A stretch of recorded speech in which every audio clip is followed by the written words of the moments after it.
ជំរាបសួរបងប្អូនទាំងគ្នាអរគុណព្រះយេស៊ូវសម្រាប់ថ្ងៃថ្មីអញ្ចឹងថ្ងៃនេះយើងនៅតែបន្ត unit 11របស់យើង I like monkeys ចាហើយថ្ងៃនេះអ្នកគ្រូលើកយកនៅក្នុង lesson 4 for phonics អញ្ចឹងមុនពេលដែលយើងរៀនពីនៅលើក្តារខៀនអ្នកគ្រូក៏មាន listening ឲ្យបងប្អូនស្ដាប់ជាមុនសិន Listen and point. B E D bed P E N pen R E D red ចាអរគុណច្រើនបងប្អូនទាំងអស់គ្នាបន្តពីបងប្អូនបានស្ដាប់ហើយឥឡូវចូលអានជាមួយអ្នកគ្រូទាំងអស់គ្នាអញ្ចឹង number 1 របស់យើង B E D bed ចា bed យើងមានខ្សត្រដករាល់អក្សរដែលមានអក្សរletter D បែបនេះគឺយើងមាន D យើងមាន sound D កតុយពីក្រោយបន្តិចចាអញ្ចឹង B E D bed ចាតែយើងបកប្រែជាភាសាខ្មែរថាក្រេបងប្អូនប្រកាសជាស្គាល់ក្រេយើងធ្លាប់រៀនតាក់ទងជាមួយនឹង bedroom ចានៅក្នុងបន្ទប់កេរផងយើងមានក្រេចា number 2 ចា P E N P E N pen ចា pen គឺយើងបកប្រែជាភាសាខ្មែរថាប៊ិចចាប៊ិចសម្រាប់សរសេរចា number 3 របស់យើង R E D ចាយើងអានថា red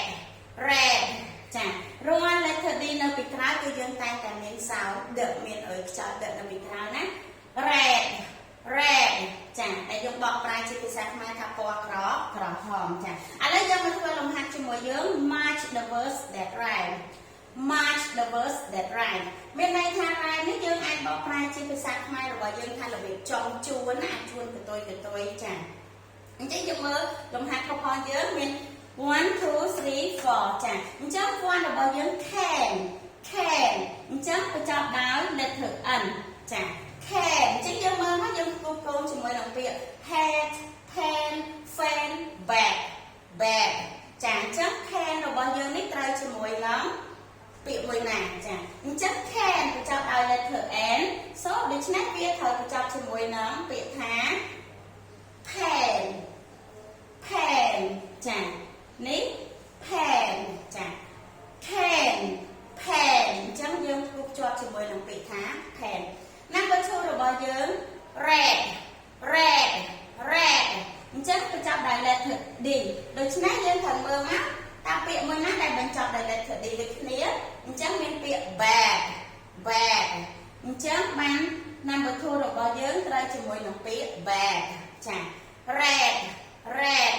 ត្រូវជាមួយនឹង bag ចា number 3 របស់យើង cat បញ្ចប់ទៅដោយ letter T បញ្ចប់ដោយអក្សរ T ដូច្នេះយើងមើលពាក្យរបស់យើងនៅពាក្យ hat ហើយនឹង fan so ដូច្នេះ T របស់យើងអានេះ T ដូចគ្នាអញ្ចឹងបញ្ចប់ដោយ T ដូចគ្នា cat គឺយើងភ្ជាប់ជាមួយនឹង letter សង្កត់ភ្ជាប់ជាមួយនឹងពាក្យថា hat ចាចុងក្រោយ man ចាពាក្យទី4 man បញ្ចប់ដោយ letter N so ពាក្យ fan របស់យើងបញ្ចប់ដោយ letter N ដូចគ្នាចាហើយ A M A N អានេះ F A N អានេះមាន A